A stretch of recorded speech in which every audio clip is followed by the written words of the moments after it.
Hey there, cats and kittens. Well, this is Crossover Attack, episode 16, and this is cinema. I don't know. I would classify what we do as cinema. It's cinema. I don't know about that. Cinema. This is Hunter Davenport from Comic Club and Phantom Zone. What's good? I'm Eric Freshley of Freshly Streamed Games, your cinematographer here today to lead you down this road. I don't even know if anybody knows what the hell I'm talking about, but I'm really sick of people saying that online about everything, particularly wrestling, but they say it about every damn thing, and it's really annoying. Eric Freshley, the Roman Reigns of podcasting. Yeah, so listen. Roman Reigns is a good actor for wrestling. Yeah. He is. He absolutely is. But for wrestling means a lot. Let's just let's just clarify that, all right? I like Roman. I really do. He's no Batista. Yeah. For sure. Anyway, just to get that out of the way. We got a pretty packed show here, I'd say. We're going to talk about Banjo-Kazooie. We're going to talk about FTC lawsuit madness. We're going to talk about Baldur's Gate. Actually, let's start off with Baldur's Gate. We got news about it, but actually before we kind of get into the news about it, you've been playing the early access version of Baldur's Gate 3. I'm about 12 hours in. Okay. Let's do that before we talk about the stream. Sure. We'll talk about playing it so far.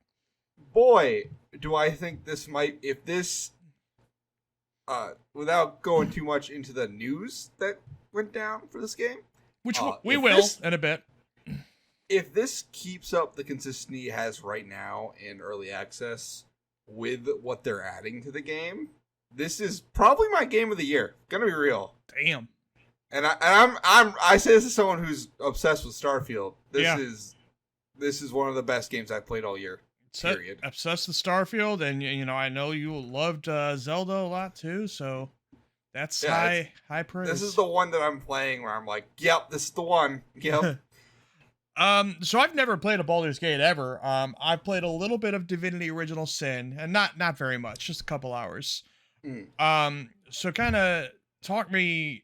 How does this? What's the same and what's different compared to something like Divinity? So this is more. Divinity is kind of D&D light, if I had to describe it. It's not really like, it's a very accessible version of Dungeons and Dragons, of that rule set. Yeah. Baldur's Gate 3 is the Dungeons and Dragon nerd's dream game. Okay. Because it's taking a campaign that a DM would write, and it's giving you big budget AAA cinematics. Actual cinema, for real. And like just the crazy things that happen in a D&D game are happening in this game. The mechanics are solid. People I've talked to some people who are like, they don't like how the spell slots work in this game because they kind of like stack on top of each other and it can be a little confusing. But like once you kind of get it down, it's really intuitive and really easy to pick up and play. And it feels like really anything can happen in this game. Yeah. Like and it's early access and not everything's in it. And from what it sounds like, they've rewritten a lot of Act 1. So like I'm just re-rolling once it leaves early access. But damn, this is like a solid RPG. Like this is the dream D&D game. Yeah. I really think it is. And kind of, I mean, fucking nerdy RPGs are what Larian Studios does very, very well. Yes. Like this is not like in an era where people are complaining about Final Fantasy 16 like backing away from an RPG. This is the one that goes fucking. This is the RPG. Yeah, diving headfirst deep into it. It is turn-based, right? Yes, it is. Okay, yeah. And I do believe, I mean, I know you're playing it single player, but I do believe it goes up to 4-player co-op, I think. Yep. And, you can have a legit D&D campaign. Yeah. Yeah, I know they're struggling with making it split screen on Series S, which has been part of the reason why an Xbox release date has not been announced yet, even though they say it's coming. I'm sure they will get there eventually. Oh, yeah. I see it happening this year. Yeah. Or next year, to be honest. Oh, really? Next year? Well, because I figure they're going to, after this, they release the game on PS5, they're going to go straight into expansion. And like a smaller team will probably work on the Xbox port. Oh, man, that would suck. I would hope. Yeah. Like, I thought it would be just a couple months behind.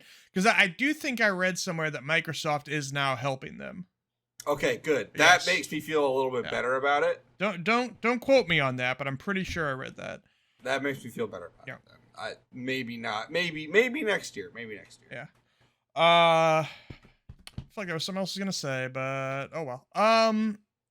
There was what was that headline about how many hours of cinematics there are? Like 100. There's like 173 hours of cinematics, longer than the Lord of the Rings. That's crazy. Like obviously you won't see all of them in one. Yeah, because like things are happening in my game that like are insane. Like I took a rest and a demon showed up and invited me into like a magical house. Right. It was crazy. Like there's just shit that you won't see in your first playthrough that you will, like they even said in the panel, like you're not going to see everything on your first playthrough.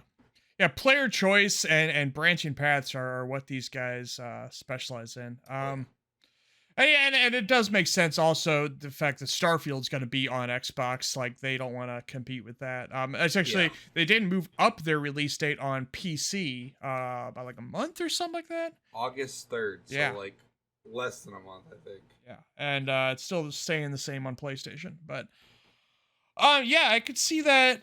Like obviously in terms of popularity and just. I don't know, sales, Starfield's going to blow it out of the water. But in terms of like talking to the RPG nerds, hey, this has a chance to be better, might be more well regarded if you really dive deep into that stuff. This will be the better received RPG at least. I think. Like as like the purest form of RPG, this is going to be the best one this year. Yeah, I think you're right. It's shaping up good, and I hope it blows up for them because they're a really talented studio that seems like they're popular, but it doesn't seem like they're really big. And especially now with like, I don't think this is necessarily a bad thing, but almost all Western RPGs being gobbled up by Microsoft. It's good to see somebody out there independently still doing it. Like Divinity 2 is one of my favorite games of all time. Right. Like that game is so good, and then they went into Baldur's Gate 3, and they were like, bet. So that makes me think Divinity 3 is going to be the most insane RPG they've ever made. Have they confirmed they're doing that next, or do we know? I don't know, but I kind of hope so. Yeah. Well, something has happened to me since we last talked. I am now a Pikmin enthusiast. I think I mentioned this last week when we talked about Pikmin 4. I played Pikmin 3. And that was kind of it because it had touchscreen controls on the Wii U tablet. And I was worried that I wouldn't be able to play Pikmin's on traditional controls because I was like 14 when it came out and I struggled with it then, but I was a kid. But now they released Pikmin 1 and 2 and I finally dove in and I've damn near finished Pikmin 1 already. It's all actually on my YouTube. I streamed it all. I loved that game. I absolutely loved it. And I didn't... Fantastic. The controls, I still don't feel like I got 100% grasp on them. I'm still accidentally clicking on wrong Pikmin here and there. You got to remember, this came out on GameCube. Sure. And that controller is a Lovecraftian nightmare. Yes, that's true. But I still feel like even with 4, there's a demo out for 4 now. I wanted to stream it. I did not. I might actually play that when we get done recording here, maybe. But I still feel like I'm probably going to click on the wrong Pikmin here and there and stuff, but that's okay. Like, you just kind of deal with it. You're gonna lose some Pikmin. That's kind of, you got to make peace with that, which I had trouble with at first. You can't make a Pikmin omelet without sacrificing them to the Great War Machine. I was kind of, I don't know, I guess I had it in my head that I could go through a run without losing any. That's just not happening, especially on the first game. First game was tough. I remember Pikmin 3, from what I remember, no, that was almost 10 years ago that I played that, not being that hard, but this one was real hard. Maybe 4 will be easy again. I bet they're getting easier over time. Anyway, though, that game's just charming as hell, and, it probably is The way like Nintendo decided, hey, we need to do a shooter, and they came up with Splatoon. This was kind of them saying, hey, we need to do a strategy game, and they came up with this, which is, it is a strategy game, but it's also different. It's a little. It's Miyamoto's like kind of.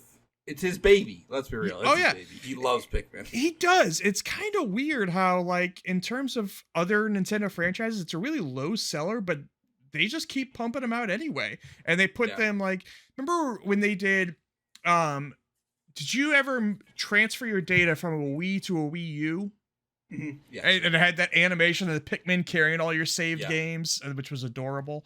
And they made a series of Pikmin short films. Like they try to, it seems like they treat Pikmin as if it's a huge deal, even though like the sales don't necessarily reflect that. I think a lot of that is internal love. I think they just love Pikmin, and they're just like, let's just keep making these. I agree. We love doing them. I agree, and I think it's great because I like them too. I kind of feel like Mother fans and F-Zero fans wish they got that treatment. Oh, I wish there was another Earthbound. It's never happening. It's never happening, but I think they got to eventually do Mother 3 in English. We traded our Mother 3 for the Super Mario RPG remake. It's never happening, guys. You gotta let it go. That's not necessarily a bad deal because even though Nintendo hasn't done it, you can play Mother 3 in English pretty easily now. You can. Yeah. I allegedly may or not have several copies. I have it on my Steam Deck. I haven't played it yet though. Well, this episode is all about top-down games, I guess, because now we're moving into Wasteland. I played a bit more Wasteland. Wasteland's really good. Last week, last episode, you mentioned it, but we didn't talk about it in this segment, so you didn't go deep in on it. Yeah, I really like it. This is the Wasteland 1, right? Wasteland 2. Oh, okay. I tried Wasteland 1, and I did not care for it, because it is a DOS game, and it certainly feels like one. Yeah. Wasteland 2 is incredible. It's a great game. Like, just like from the writing all the way up to like the sort of tactic style combat. It's so much fun just like existing in that kind of world. I did some of 3. We did that in co-op a little bit because I also really love XCOM games, and the combat in it is really similar to XCOM. Mm-hmm. And I think people know kind of the relationship between Wasteland and Fallout, how Fallout was kind of made because they lost the rights to Wasteland or something like that, and they basically made Wasteland, just put a different name on it. It's funny because like the opening cinematic to Wasteland 1, it's not the same kind of origin of Fallout, but it is very similar, like in a lot of ways. It's very funny. Well, that's good. I guess I was gonna ask you, you're gonna keep plugging away on that, but if you got Final Fantasy and Baldur's Gate now, maybe not. And I don't have much to say about Final Fantasy other than I'm playing it and I like it. So I mean, it's it's a good game. I'm enjoying myself. Yeah. When you finish it, we'll probably do a last check-in and kind of wrap up your feelings on it. All right, and then finally, last thing that we've been playing, Remnant 2 is on its way out, and it's always been a game. The first Remnant from the Ashes, is a game. It's been on my hard drive for years and years and years, and I figured it's finally time to start it. And I feel like a complete moron for waiting this long, because this game is like directly down my fucking alley. I've always kind of heard, hey, it's a Dark Souls shooter. And that always scared me off a little bit because I don't really like Souls games. And especially just ones that are super hard. And I don't necessarily feel the Dark Souls so much in it. Like, it's there, clearly, but it's not a turnoff to me at all in this case. It is not... It's a difficult game. Well, first of all, I should say I'm playing it in co-op because I've heard if you play it single player, it's super hard. But I'm playing it in co-op, and it's not that hard. There have been a couple bosses that we've struggled on, and usually by the third try or so we can beat it. To me, it feels like a combination of, really, honestly, 2 of my favorite things of all time, which was Mass Effect 3's multiplayer and Monster Hunter World. Now, Monster Hunter, I played that as a bow main, so if you played that as a melee person, you won't feel any resemblance to Remnant. You'll think I'm fucking crazy for even saying that. But since I played as a ranged character and this is a shooter, I can make that connection in my head. As far as dodging and shooting, I guess. Yeah, and the structure of it is also a whole lot like Diablo. You have your overworld, and then kind of you have a points you have to go on that, but in between there's a lot of optional dungeons, and the optional dungeons are where you get your powers and your weapons. Just like Diablo now, you get unique items and rare items from Diablo. From the dungeons in Diablo 4. And the dungeons are procedurally generated, also just like Diablo. So a very similar structure to that, just obviously more of an action game. Or more of a shooter, I should say, I guess, because Diablo's an action game, but... Yeah, and just the... sounds like such a little thing, but it's just how considerate it is to play it in co-op, that all pickups are just automatically shared between people. When Lisa picks up coins, it goes in my inventory too. I don't have to go collect them also. Like, that sounds silly, and it is silly, but just like, oh, they were really thinking of playing this together. With that shit. And yeah, I'm absolutely loving that game. I feel so stupid for not playing it this whole time, because now the sequel is almost out, and also Exoprimal is almost out, which we're going to jump into that when that releases. So now I basically have like a short amount of time with this game now, which is unfortunate because they've added so many modes to it. I can see, and there's DLC, and like, I don't know if I'm going to get to do all that. So I kind of wish I'd been playing this whole time. In many ways also, I should say, the loot structure, as far as it being fewer guns, but ones that you craft yourself and you build up yourself. In many ways, that's what I wish Destiny would go to, rather than just being random drops. So that's another thing. I hope that they eventually go that direction. Yeah, anyway, I'm like head over heels about that game, and I wish I started a long time ago, and I'm very excited for the sequel now. Remnant 2, I think, is going to be one of my favorite things I play this year. I've heard, the reason I jumped into this, Jeff Grubb got to play Remnant 2 at Summer Game Fest, and he raved about it, absolutely loved it. So I'm excited for that. Yeah, I played Remnant when it first came out and thought it was fun, but like, it's just like, if you do play a single player, it is a meat grinder. Yes. Now one thing about Remnant 2, actually, you know this because we talked about this. You can pick a class that has a dog. Yep, better. Yeah, automatically better. But also the dog can revive you, because normally if you play single player, if you go down, you're out. There's nobody to revive you, right? But now you can have the dog to revive you if you play that class. You have a Battle Wolfer. Right. And I'm pretty sure I'm going to use that class. I think they have one. They've revealed 4 classes. I think there's one more that they have not yet revealed. But I'm 99% sure I'm going to be the dog class. How about our topic of the week, huh? All right, let's talk about it. Banjo-Kazooie. You heard of them? I remember a little game series called Banjo-Kazooie that I really enjoyed as a kid. I really love those games. I never really played much of them. Honestly, they just at that time were not super appealing to me.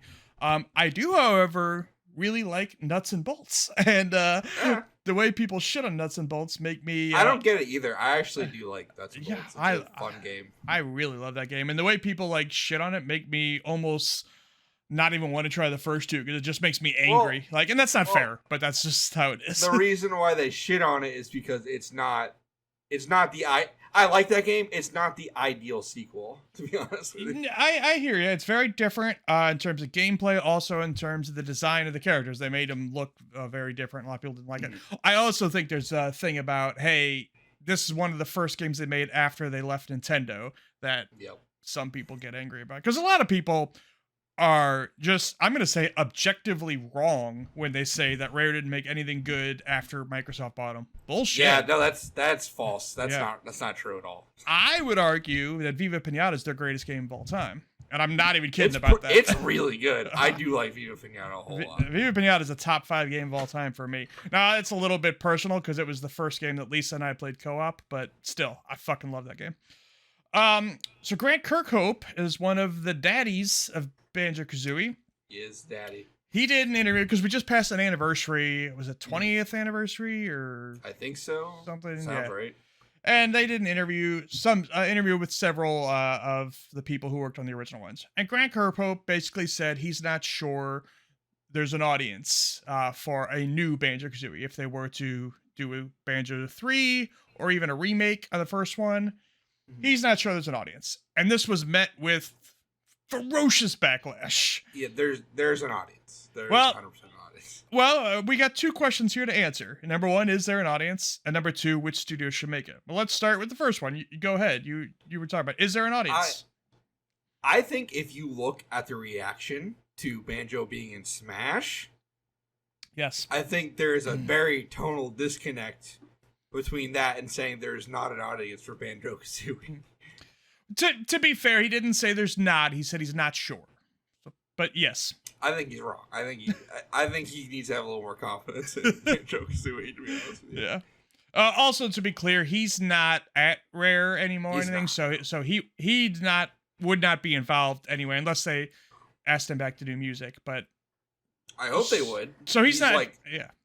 He's the central like puzzle piece for that game. And he's still doing great stuff. He did the Mario and Rabbids games. That guy has got good music. Yeah, he sure does. I agree. I think, I mean, of course, obviously it's going to come down to quality, right?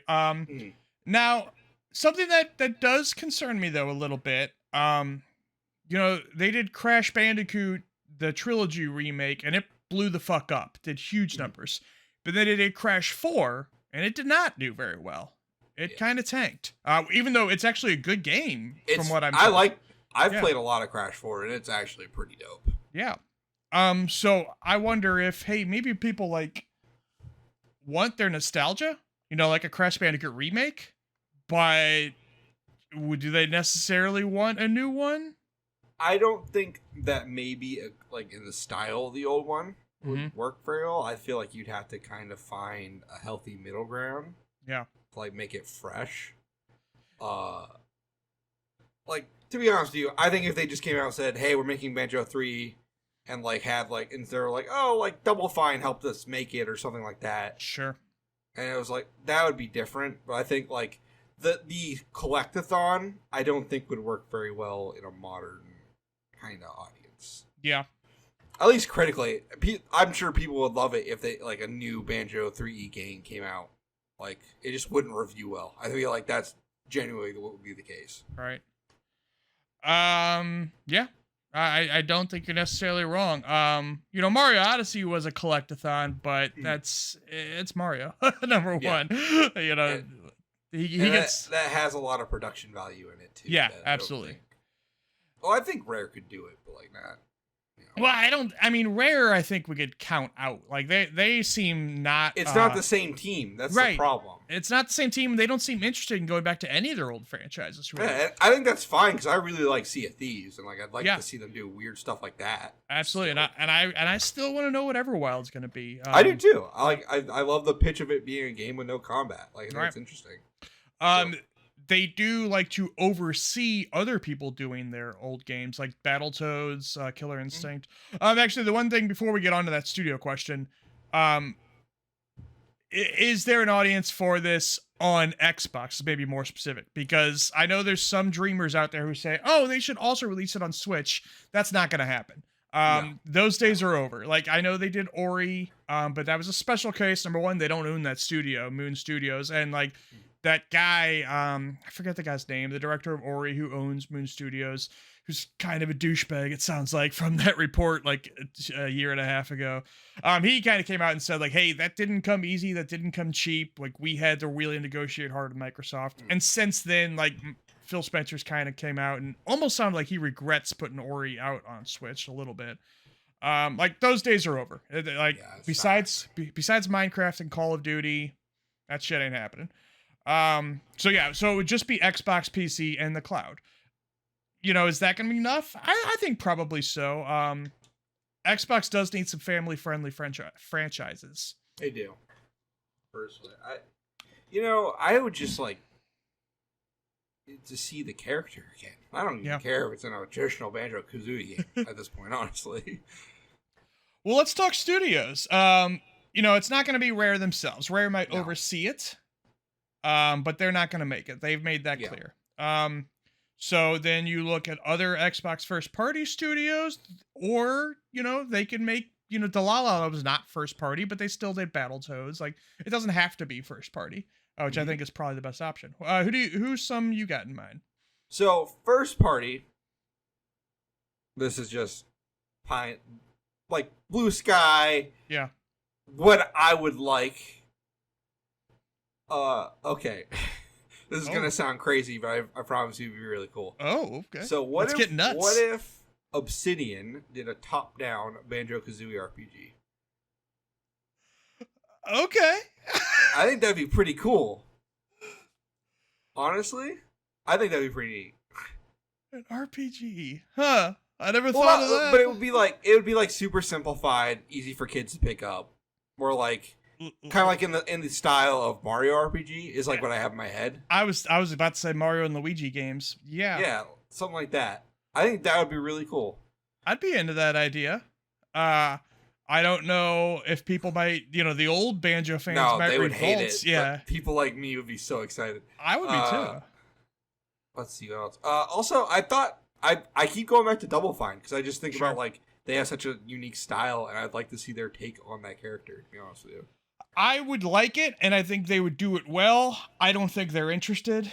No, they wouldn't. They wouldn't do it. I don't think any of us can convince Tim Schafer to do that. Sure. Yeah, he likes to make his own stuff. He does, and he's good. I play every Double Fine game, so you know what? Yeah. Whatever they're doing, it works. I think the number one most obvious choice, if the acquisition goes through, is Toys for Bob.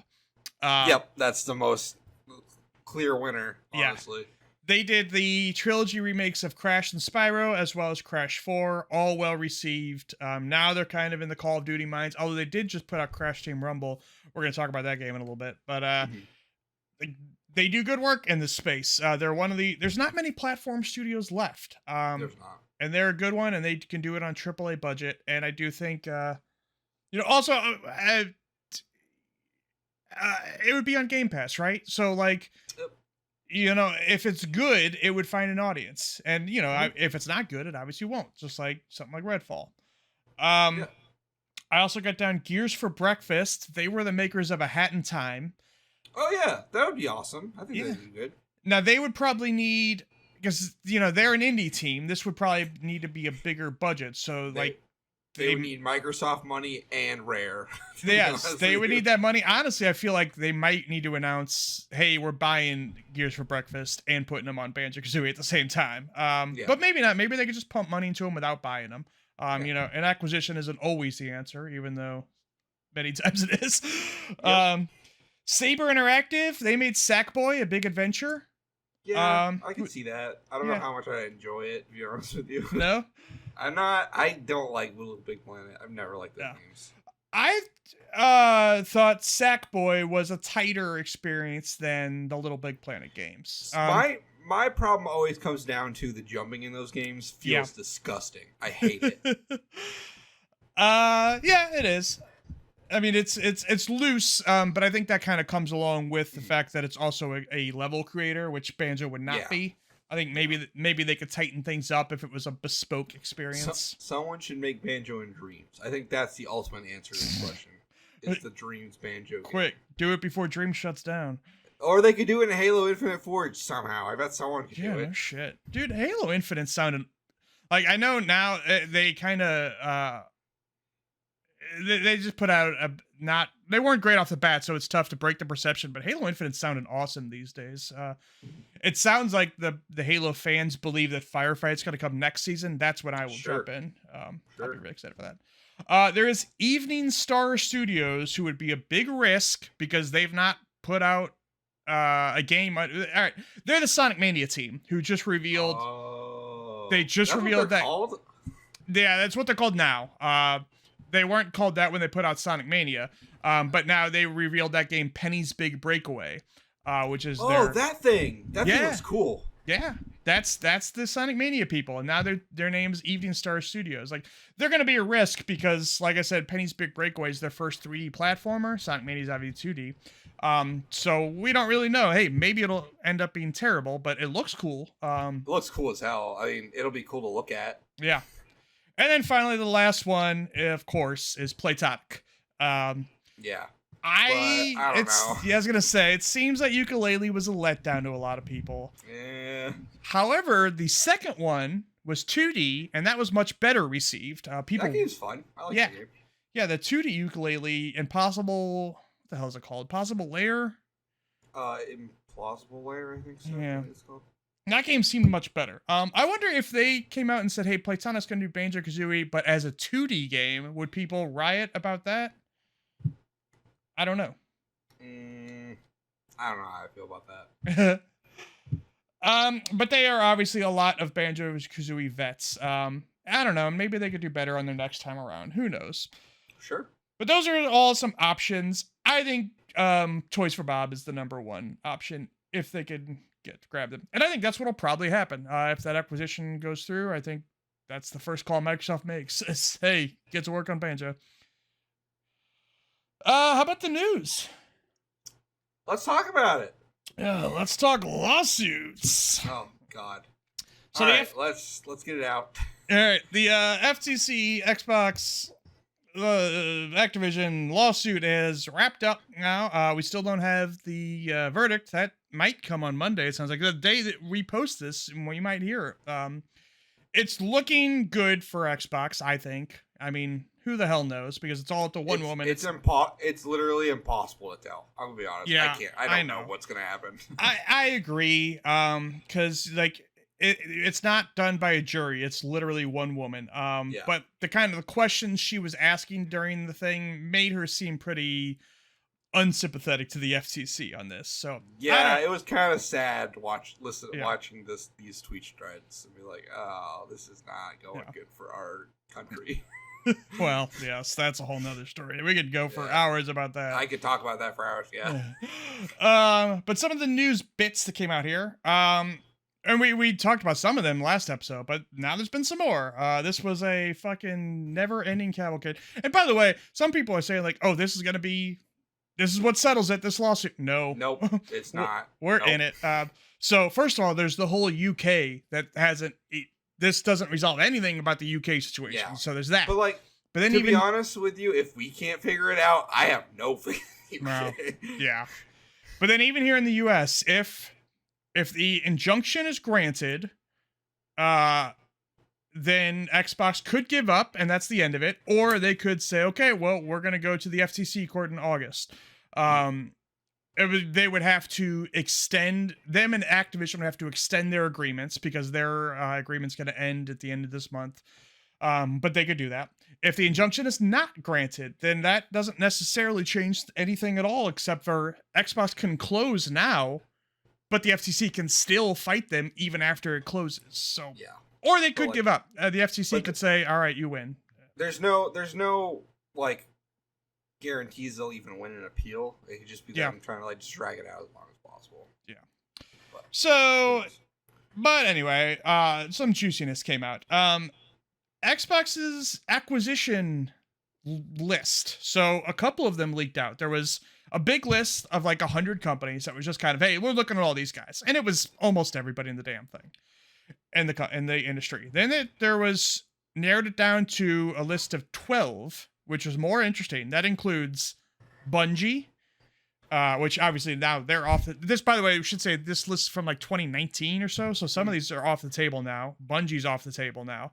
But Xbox wanted them, which would be hilarious because, they had them and they left and then they want them again. Supergiants, which would be a fascinating one because it's funny. I actually suggested them a couple years ago, but because I would like to see, Xbox used to have Twisted Pixel, and I would like to see them get some kind of companies that make indies again. Anyway, but Thunderful, who are the SteamWorld guys, and they also made the Gunk for Xbox. IO Interactive, makers of Hitman, and Zynga, who they are now off the table because they're at 2K. But you can see here a focus on mobile with Zynga and Thunderful, and even Supergiant. You could put those games on mobile. And with Supergiant, I feel like if they approach Supergiant, Craig Kasama would say no. I feel like that's just his vibe is like, nope, I want to make the games I want to make. Sure. I don't feel comfortable with this. Yeah. They're the one indie studio I can look at them and be like, they don't need any of this. No, they don't need it. But yeah, I don't know. There's always a price, right?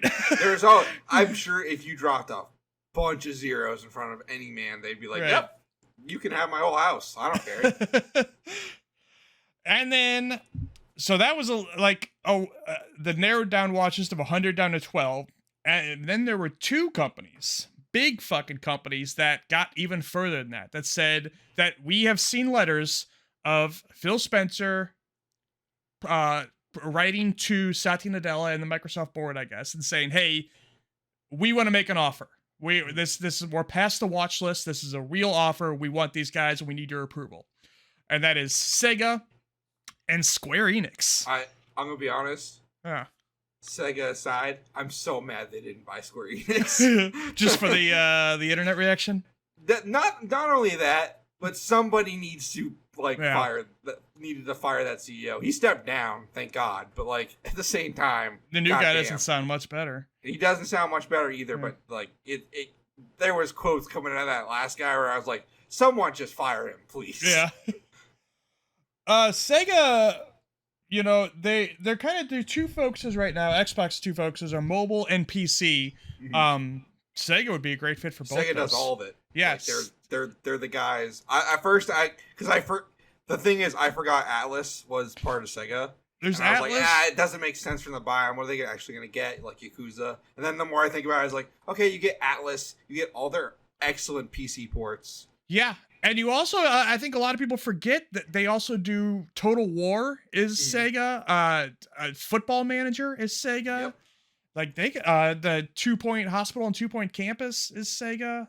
They got a lot of PC work. And then, you know, mobile, like they do, there's a lot of Sonic games on mobile. There's now some Persona games on mobile. Yep. Puyo Puyo is Sega. You can put that on mobile. Yeah. Plus, since then, just a couple months ago, Sega's now bought Rovio, which this was before that. And you get Angry Birds. Yeah, exactly. Now, Sega has put out a statement just like last week saying, hey, there were some funny quotes in the statement saying, hey, no, that's not in our current plans, but Microsoft does hold Sega at a higher regard than Sony or Nintendo, which is just a weird thing for them to say. It's true, though.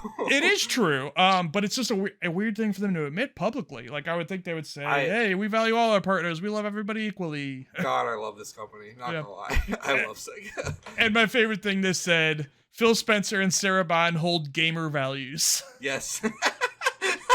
I didn't see that part. I love that. Oh, that's what God, I was saying that for like the whole day afterwards. Gamer values is my best thing I've ever heard. Gamer values? Oh, man. That's going to my Tinder bio. Holds gamer values. So, I gotta be honest, I think Sega's probably still going to happen. I really do. Eventually. I think it will eventually. After all this ABK stuff closes, they did kind of do some corporate maneuvering last year where they kind of separated their console and PC games business from like their arcade business. Sega has some other stuff. So does Square Enix too, for that matter, have like other stuff they're invested in. And they kind of seemed like they made a move that would make it easier to sell off their games shit. Even their arcade stuff, like they have this crazy cloud thing that they're doing in arcades that has like, it's very, very popular apparently. It's like they make a lot of money just like doing whatever they do. Do they still, even after COVID though, or did that kill? I would imagine it affected the business because I know that they don't have the big Sega amusement lands in Japan anymore. Yeah, but like that's a whole other thing. I don't know Japanese culture right now. I don't know how COVID affected all that. So yeah, who knows? I had heard that COVID did really hurt the arcade business in Japan. Now that COVID is, it's not over, but now that it's, I know. Now that things have, now that we're all ignoring it, let's put it that way. I don't know if they've bounced back or not. IO's Project Dragon was originally, it was leaked a couple years ago by like Jez Corden. as an Xbox exclusive. And then earlier this year, they had, they haven't shown anything yet, but they did reveal, hey, we're making this fantasy game. We need to hire up a lot of people, right? And they didn't say anything about it being Xbox exclusive. So people started thinking, oh, maybe it never was. Maybe that part of the reporting got confused. I'm sure they offered. I'm sure they went over there. Well, hey, you want to make an Xbox exclusive game? Well, according to the documents in the court case, as of 2021, it was Xbox exclusive. Okay. It might still be, or or maybe that has fallen apart and maybe they're doing it on their own now. We don't know that, but as of 2021, it absolutely was.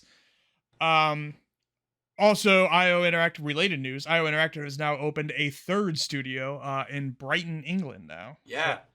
That's an addition to their one in Spain. What's the city in Spain? Barcelona. Yeah, Barcelona, as well as their original studio in wherever the hell it is. No, isn't it French? I think it's it's not. Belgium. Isn't it Belgium? Or? Yes, because I remember Dan Reichert and Drew Scanlon went out to play it. Yeah, I think it was like Sweden or something. Yeah.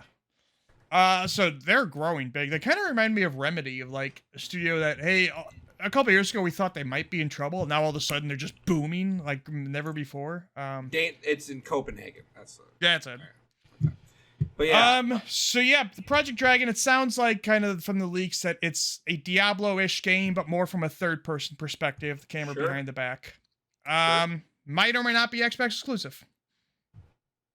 We'll see when we play that game. Actually, speaking of, I didn't write down Indiana Jones. Did we talk about that last episode? I don't think was that a thing when we recorded? Because I think when we recorded, there was like 2 days of court proceedings.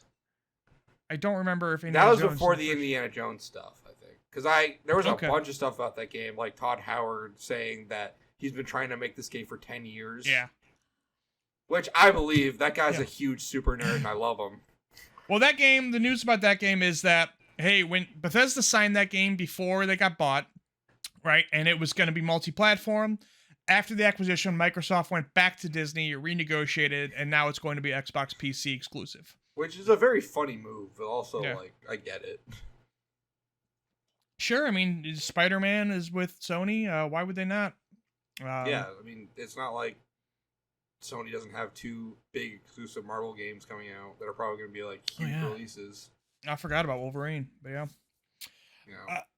Yeah. Jim Ryan said in this thing that the publishers he's talked to unanimously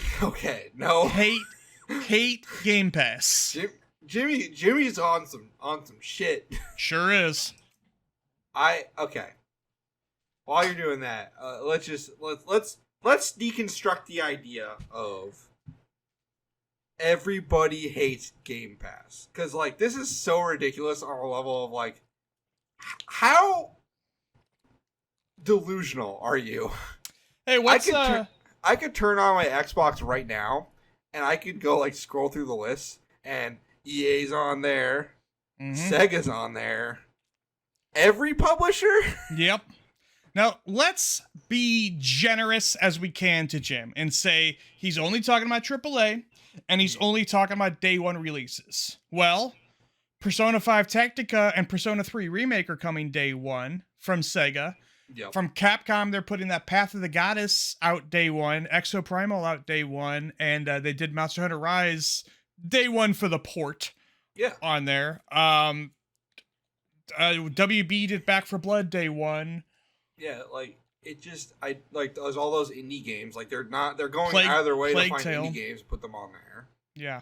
So what the hell are you talking about, Jim? Is Microsoft putting these people at gunpoint and saying you must do this? I bet Yves hates Game Pass. Yeah. I bet, what else is on PS Plus? I legit don't know. Yeah, that's actually another thing to point out. Now he's trying to get more games on PS Plus day one. Usually not the big AAA games, but they've got a couple. You know what's funny about all this? Bethesda games are on PS Plus right now. Yeah, absolutely. And so is Minecraft, by the way. Minecraft Legends. What Wouldn't I enter an alternate universe where we're just lying? We're all lying now. Yeah, he is just fucking lying about this. Yeah, I don't know. Dude's a lunatic. What can I say? Like, I don't understand. I legit don't get it. Yeah. Another thing he said, he was asked about, hey, Starfield and Redfall and everything being exclusive, is that anti-competitive? He said he doesn't like it, but it's not anti-competitive. No, it's not. Yeah, no. Like, I can't play Spider-Man on my Xbox. If I didn't buy a PS5, I wouldn't be able to play Spider-Man. Yeah, he can't say it's anti-competitive because they're making acquisitions too. Yeah. And they're going to be getting exclusive games out of their acquisitions. And hot takes, they should. Yes, like, absolutely. Honestly, I think they should. This isn't like... this is getting into a larger thing. I know a lot of people are worried about consolidation right now. I don't think it's a concern in the games industry as of this moment, because for every studio that's getting bought, a new one is popping up. How many times have we read ex-Blizzard publishers form new independent studio, ex-CD Projekt Red publishers form new independent studio? It's not even just that. Like, if you look at even on the publisher side, there are a lot of publishers, like more than I thought. And new ones are popping up. And I got lists. Some that were small before are now growing. Like, hey, 10 years ago, what was Embracer? It was probably not even doing video games at some point. Yeah, I don't think so. Amazon wasn't publishing games. No, and them being there is also kind of huge. Like, they do put things out. Like, Epic wasn't publishing games. Nope. Krafton, Focus Home Interactive, they were around, but they were much smaller.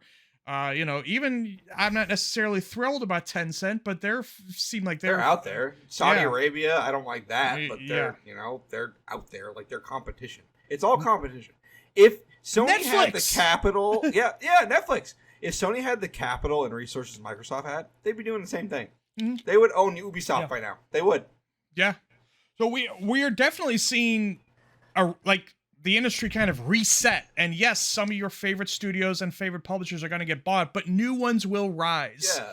And honestly, if you care, like I said about Elder Scrolls, if you care that much about Elder Scrolls, just buy an Xbox. It's okay. There's good games on Xbox. Buy an Xbox, or play it on the cloud, or play it on PC. There's lots of options. Yeah, it's like it's insane to me. Why are we having this conversation every week? Including a version of the console that's cheaper than anything PlayStation. Yeah. And honestly, the Series S is great. It's not amazing, but it's a good console. Like, it's really good. It's good enough for 99% of people out there. Yeah. Like, I want the X, and I have the X, but if I had an S, I wouldn't be too upset with it. Yeah. Anyway, last nugget from the thing. Despite what we believed before, this year's Call of Duty is the last one with Sony marketing. The deal expires next year, but it expires like in the middle of the year before next year's Call of Duty comes out in the fall. So if the acquisition goes through, then Call of Duty for 2024 could be on Game Pass day one, and it could have the Xbox logo all over it and all that shit. Yeah. So that was actually surprising to me. I thought it was 2025. Because we knew they expired next year. I guess we just didn't know what part of the year. Yeah. Now it's your turn to talk about Larian and the panel from hell. I'm not gonna go through every little thing, but I'm gonna don't bury the lead. Talk to us about the bear. Okay, so there's a companion in the game. His name is Halsin. He's a druid. Uh-huh. Druids in D&D can wild shape. And there are sex scenes in this game. Larian said, "Here you go, furries. We're letting you have this one. You can have sex with druids in bear form in this game." What? This was the only part of the stream I watched. Yeah. And, okay, I watched the cinematic because I wanted to know. I was like, okay, how far do they go? So... There's a part where they cut to a squirrel, and he has like an acorn in his hand, and he drops it, and it's the best thing I've ever seen in my life. I got a question. Do you think this is a direction they could go for the next Banjo-Kazooie? Yes, 100%. Good. Yep, and I hope they do. Really. Get Raven Software in there. They know all the edgy stuff in Call of Duty. They can help. All right, but what else happened in the stream? So they showed off character customization is getting deepened. There's customizable genitals again, very funny. Hog sliders. Adding two new races, the Dragonborns and the Half Orcs, which is great because I want to play a Half Orc fighter. I mean, do races make any gameplay difference? They do. So in D&D, there are racial bonuses. So like they're usually buffs to your stats or like traits. Because I think like if I remember correctly, elves have the ability to see in the dark, and like a lot of the like the beast folk also have that ability. I'm listening to you. Sorry, my blanket's not cooperating here, but I'm listening. Humans are more like the basic, well-rounded characters. Basically, it just comes down to like elves will make good rogues or mages. Half orcs are good at barbarians and fighting, stuff like that. It's like just mixing and matching. Like you can have an advantage to your class based on which race you have. Are there also the NPCs react to you differently? Are there different conversations and stuff? They do. Because one of the things I watched the stream today because I was on watch a breakdown earlier about last night when they did it, but I watched the whole thing today, and they're talking about how like so like if you're a Dragonborn bard, people are going to comment how weird it is that you're a giant lizard man who's a bard. That's fair enough. And they showed off how you can like the companions they have in the game, you can play as like 6 of them. Plus a custom origin class and a like another origin like that they wrote. It's called the Dying Urge, which is like your character has a crazy bloodlust and it'll affect the story. So like random points of the story, you'll just go nuts and start like attacking people and stuff like that. It's really cool. But yeah, they showed off all the origin stuff. Went over all like basics. Like Lady Dimitrescu's voice actress is playing one of the villains. Oh, nice. So the Horn Dogs win again. We get the Bear Sex, we get the Hog Slider, and we get Lady D. Is this going to be the horniest game of the year? Yes. Okay. And that's why it'll win Game of the Year. Yeah, it just, all around, they went nuts with this game to make this, like, the perfect D&D game. Like, for real. It really does seem like I said, it's not really my genre, but it just seems like they're killing it on every front on this thing. Yeah, they know the audience that they're making this for, and they're crushing it. Yeah. You know what I liked about that stream? Like I said, I only watched that little bit just because I wanted to see what the hell they were, what the bear thing actually was. Yes. But I like that it is.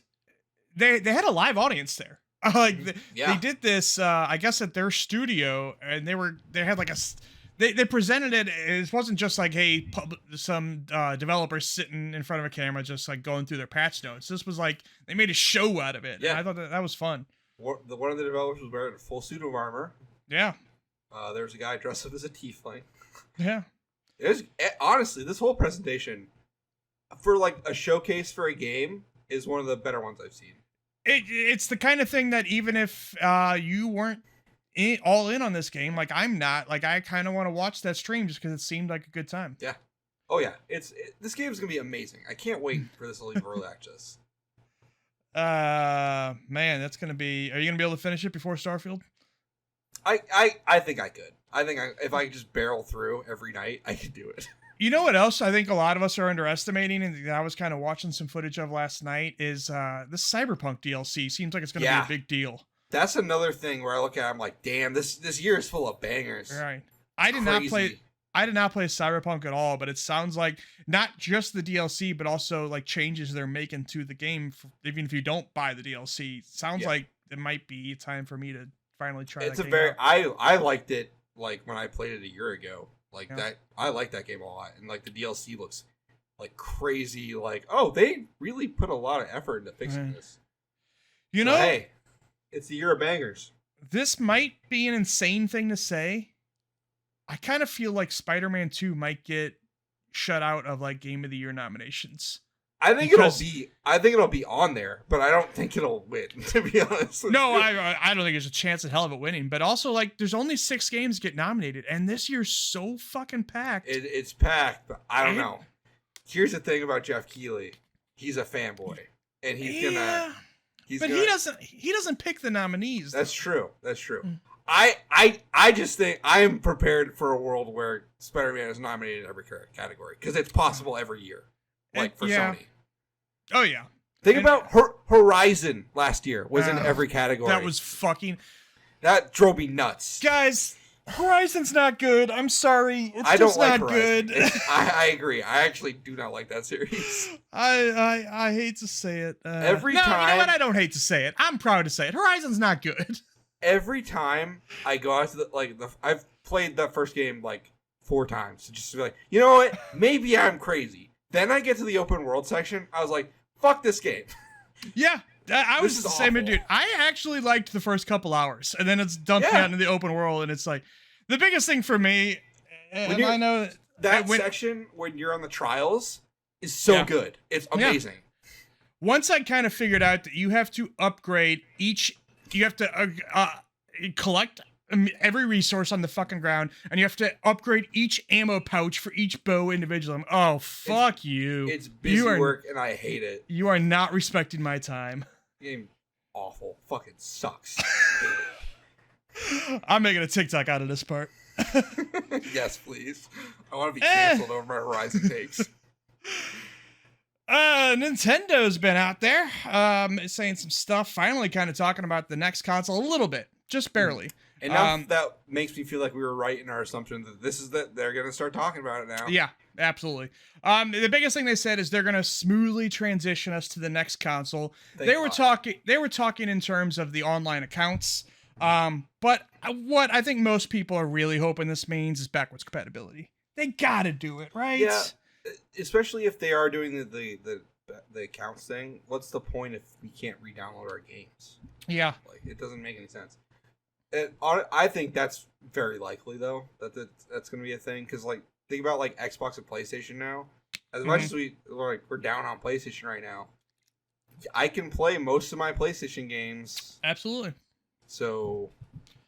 And the Switch has such a fantastic library. I think we said last episode, it might be the greatest library of any console ever. Bangers on bangers. Yeah. And that's just like exclusives. When you start factoring in the ports from Wii U, like I really love Captain Toad's Treasure Tracker, and I don't think that gets enough love. Game's fantastic. Yeah. Tropical Freeze, Mario 3D World, even, New Super Mario Brothers U. I know the New Super Mario Brothers series has got some people down. It's still a good game. Then of course you get in all the indies that are there, Hades, Dead Cells, et cetera, Like, I think it's maybe the greatest library ever, and if they just start from scratch again, oh boy, that's gonna be because there's everything on it. That's the thing. I will be crushed if they say I feel like I'm feeling pretty confident that there's gonna be backwards compatibility. I'm feeling more confident after this had the smooth transition, though. Yeah. And if it were Sony and Nintendo, or I'm sorry, if it were Sony or Microsoft, I'd say done deal. Nintendo just though, you never quite you don't know because like they have the good console and then they have the oh no, what are you guys doing? I know. I'm worried that like they just need to make a Switch 2, honestly. There's really what it needs to just be a more powerful Switch. One more screen. We're back to the DS. I did hear, I think it was Grubb suggest because they were asking him, hey, what could they do different? And one idea he had was like a wireless HDMI so that you can play handheld and still send your TV, almost like we're back in the Wii U days, honestly. See, because okay, my whole thing is Nintendo handhelds are undefeated. They're all of them. I love them. They're all great. Yeah, I agree. It's like the Switch has that kind of like handheld magic that I'm so used to for them. I'm Absolutely. Like, keep the handheld thing. If I don't want a dumb gimmick this time. I don't want motion controls. It's gonna be there. I know it's gonna be there. Yeah, because if you're gonna be backwards compatible, you gotta have motion controls so that you can still play those games. Just like I wish it was just like they would just package in the Pro controller so I don't have to think about it ever again. And every time I bring this up, everyone's like, "Oh, you have the Pro controller." Yeah, but I have to buy the Pro controller. That's the issue. Right. And I did, but you're not wrong. I guess what they could do. And this is what they did with the Wii U, and I don't think it worked out that well, obviously, for the Wii U. Oh, yeah, the Wii sensor. Yeah, I'd say you can use the Wiimotes for the the backwards compatible games, but that's not our default controller anymore. So it could be, hey, you can use the Joy-Cons, they're just not. They're not the even default. making Just Dance for that anymore, unfortunately. Yeah, no shit. R.I.P. But they are making a motion control WarioWare, most importantly. Yeah. Tears of the Kingdom is already the #2 best-selling game of the year, and that's only counting physical. Because Nintendo doesn't report their digital sales. Those digital sales must be insane. Yeah. So I think we could pretty safely say if it counted digital, it'd be #1. Yeah, it's got to be the most, like, I bet it's like 100, like, not 100 million, but it's got to be like some stupid number, like 14 million copies. So, and this is on one console. On like the #1 right now is Hogwarts, which is on 2 consoles and PC. It is on PC, right? Being the most controversial game of all time. Right. Like, it still sold, in a weird way, too. It was like 12 million copies. Like, it sold as much as Elden Ring, which is insane to me. But I guess freaks love Harry Potter. They sure do. So, yeah, Tears of the Kingdom is like, I obviously, before it came out, I think nobody thought it was going to bomb, but I don't think any of us could have anticipated it was going to be I didn't expect this crazy reaction. This thing is blowing the fuck up in a way that is just shocking. Yep. And good for them. It deserves it. It's an incredible game. Yeah. It's going to be...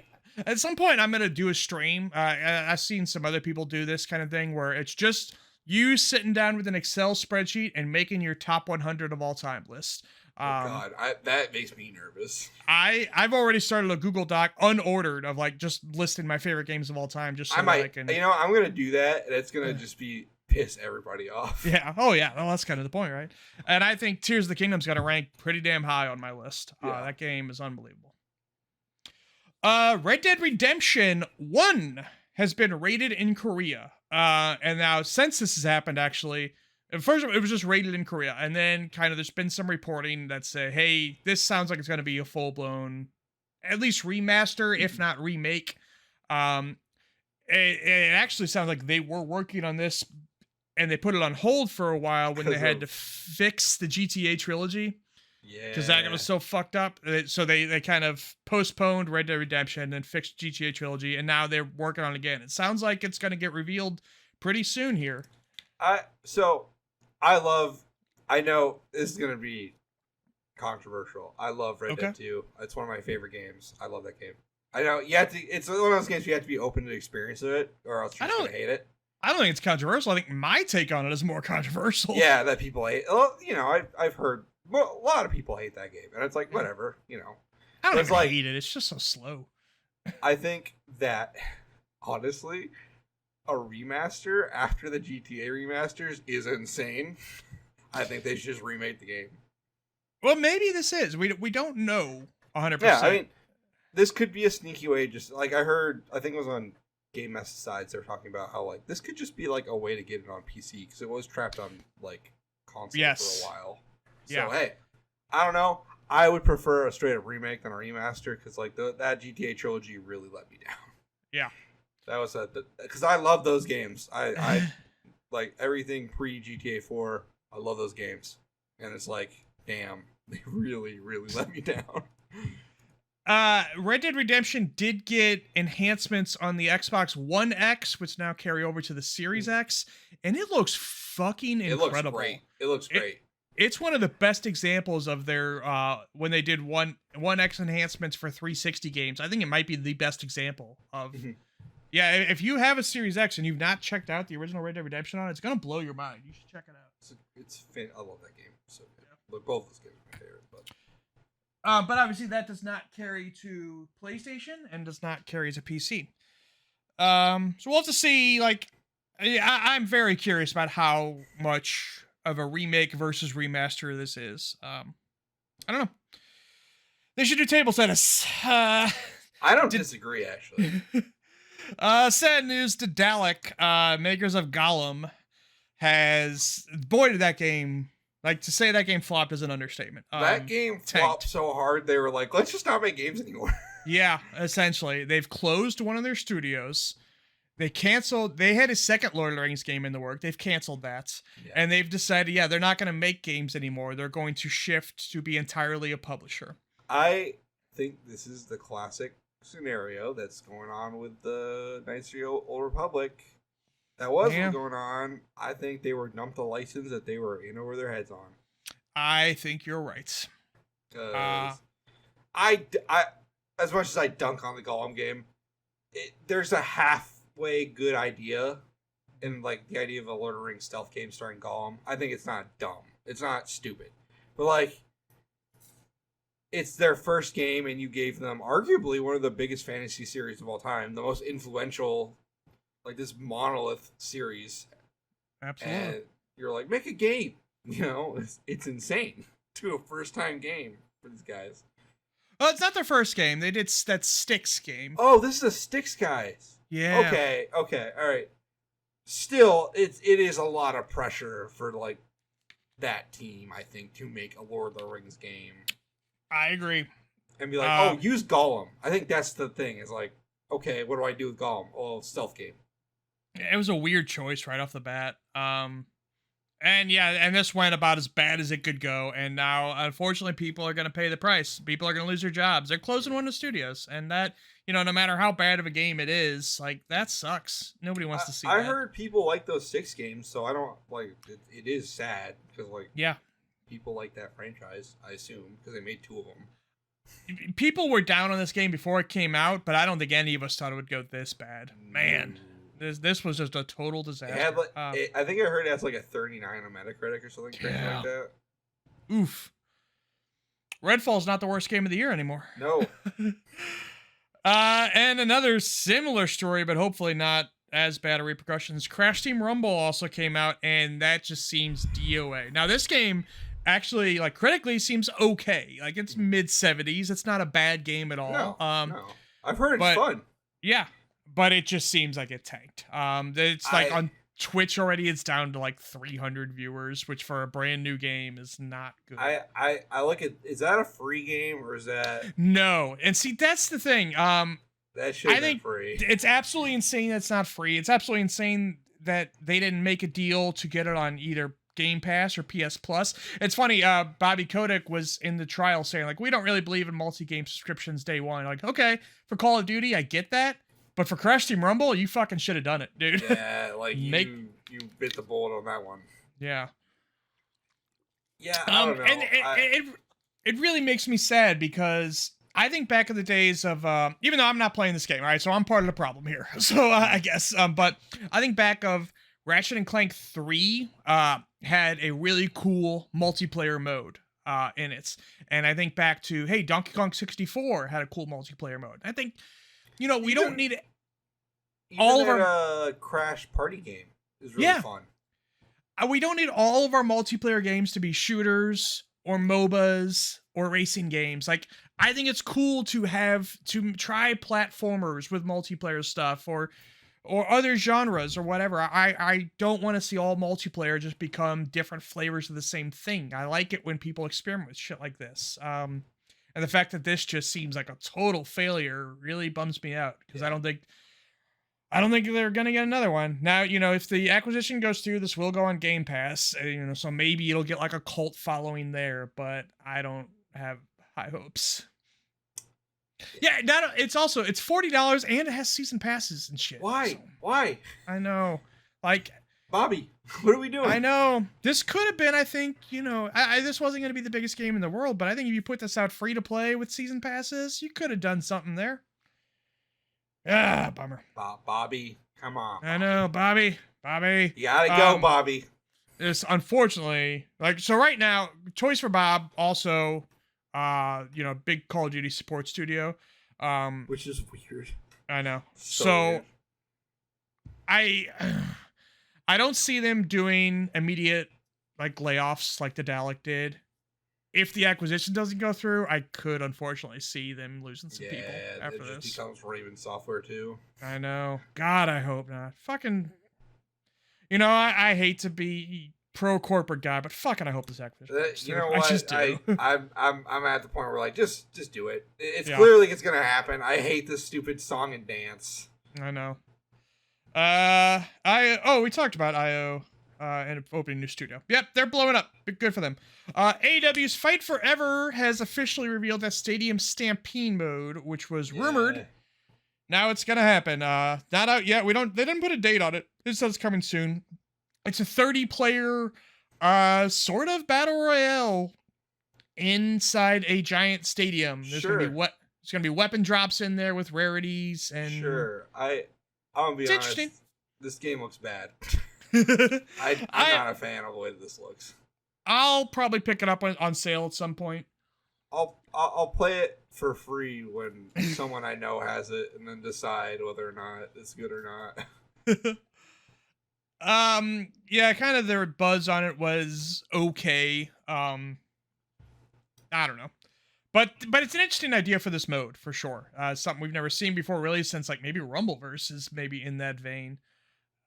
And that's unfortunately gone now too. So yeah, that's actually kind of thing I was talking about. I don't want to see the same multiplayer stuff over and over, and this is a unique idea. So I hope it works out.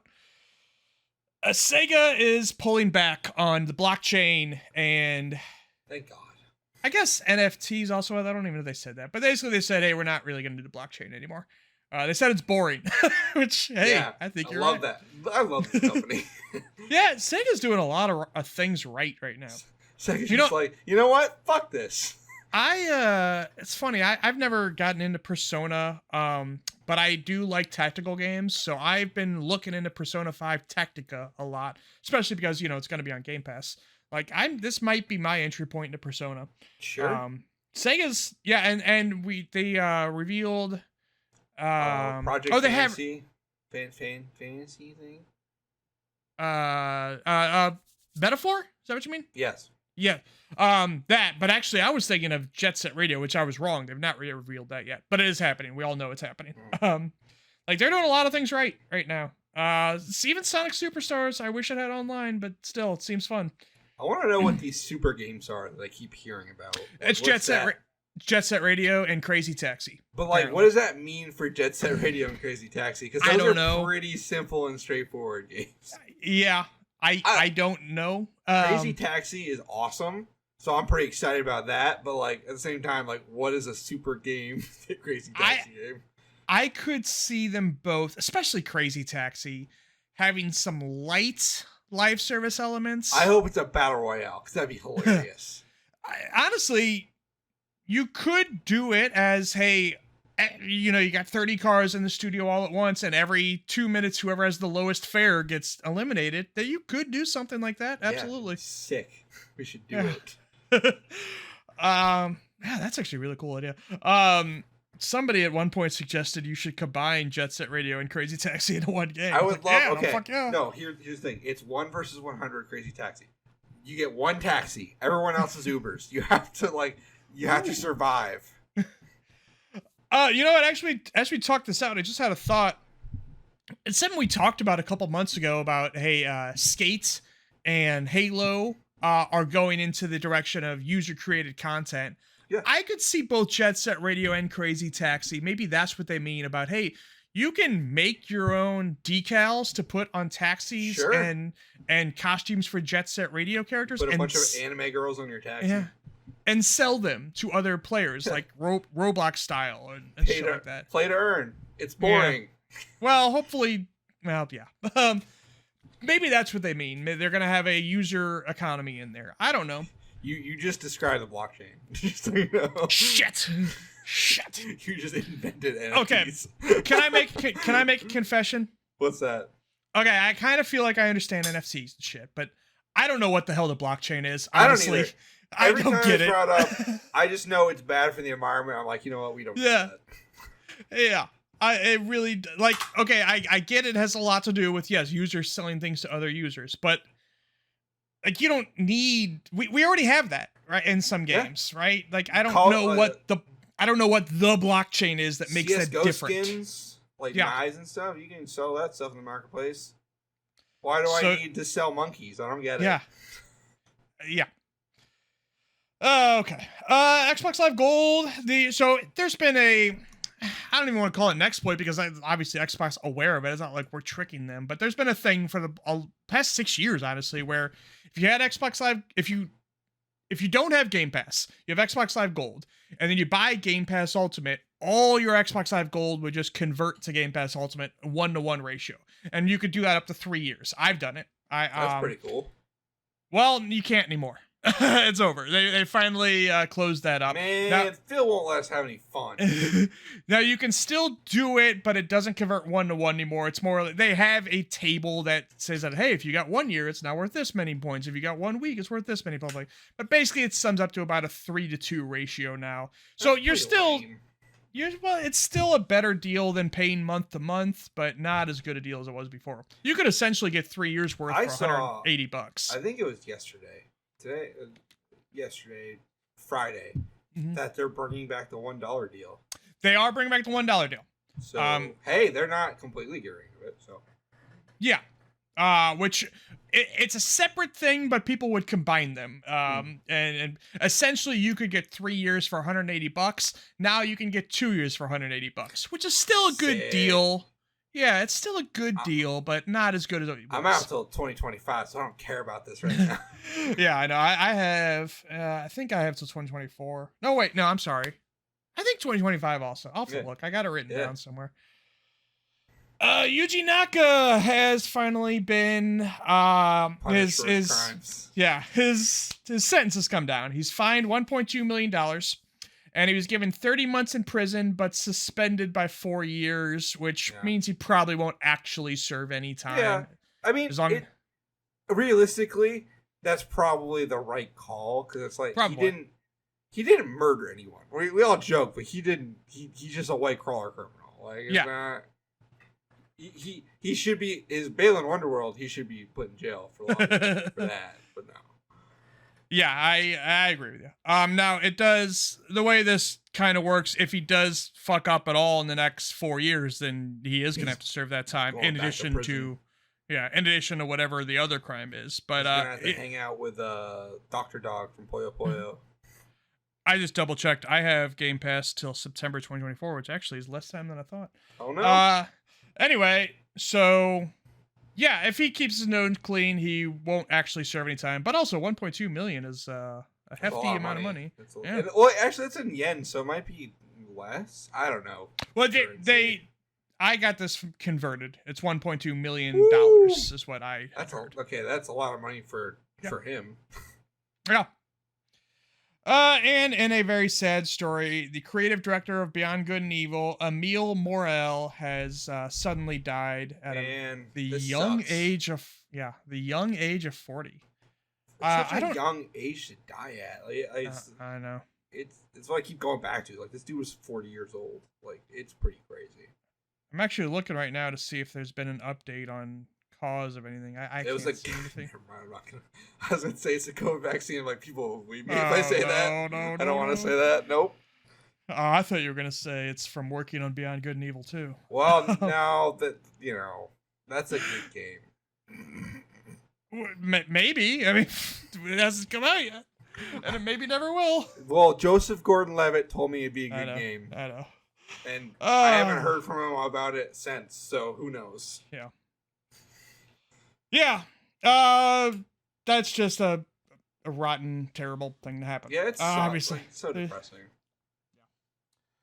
And I suppose that's the end of the news. We're ending on a real awful note, which I guess we kind of designed that way. Yeah. Damn. Okay. That's a bummer. I know. So this judge in the Activision deal, she basically can make her decision anytime she wants, but she's kind of indicated that she wants to do it quickly because she's aware of the deadline that Activision and Xbox have together. Makes me feel like she made her decision like 20 minutes into the trial a little bit. Shit. Well, she has to, I mean, you're right, but also she has to write up a thing that apparently, like, it can be used for appeal, so she has to make sure that her writing is really damn rock solid and doesn't have any holes. I'll be honest. If they do appeal, I don't see them winning appeal. Like, if they lose an appeal, I don't know. There's the appeal of the what's it called, the injunction, right? But I don't even know if that's the thing. The biggest thing is the FTC court case, which is not an appeal of the injunction. This is all fucking confusing and stupid and silly, but but they have to go to their internal courts, the FTC's internal courts. Sure. It's all a mess, but I don't know. Hopefully, God, I hope she just doesn't grant the injunction. I've lost all faith in our federal FTC, to be honest with you. So I don't know what's going to happen. It's a damn mess. I'll be amazed if they pull it off. I don't think they expected. I think they thought they could block the deal and Microsoft would just give up. Well, what's interesting to me is I saw that their next target is Amazon. And this, it made me think like, okay, so maybe they did this to Microsoft to kind of be like, hey, Amazon, we can do this to you too. Like we will interfere in your deal. Yeah. Truly, what I believe the deal is that they regret letting Facebook buy Instagram, and they're looking to just smack big tech, whoever it was. And and it just so happened to be that the big tech thing that came first was this deal. Yeah. And it sucks. I mean, because we all forget that a lot of this, someone at Activision killed themselves over the harassment and stuff. Yeah. And it's I know. I think people forget that. And and I know the deal probably was not about that, but it definitely did close the deal, I feel. So there's a lot of reasons that Activision was in trouble and still is in trouble if it doesn't go through. Yep. That stuff made a big hit in their finances, which is it just seems gross to say it cost us money that somebody committed suicide, but unfortunately that's kind of the reality. And also just the fact that they had put themselves so reliant on Call of Duty that if it ever missed a year in terms of if it got delayed or in terms of if it was just shit and nobody bought it, that whole company was gonna fold like a house of cards. In hindsight, seems like a really bad business plan. Sure does. They really stupid. They put themselves in this position. But I feel like we've talked about that a million times. And I don't want Activision to go under, because I'm sure there's a lot of people there who are not horrible monsters. Absolutely. And they make there's some games that come out of there that are really damn good. And Call of Duty's not my thing, but generally it's a high but quality bar. Yeah. I know there's a couple of those campaigns I played that I enjoyed. Yeah.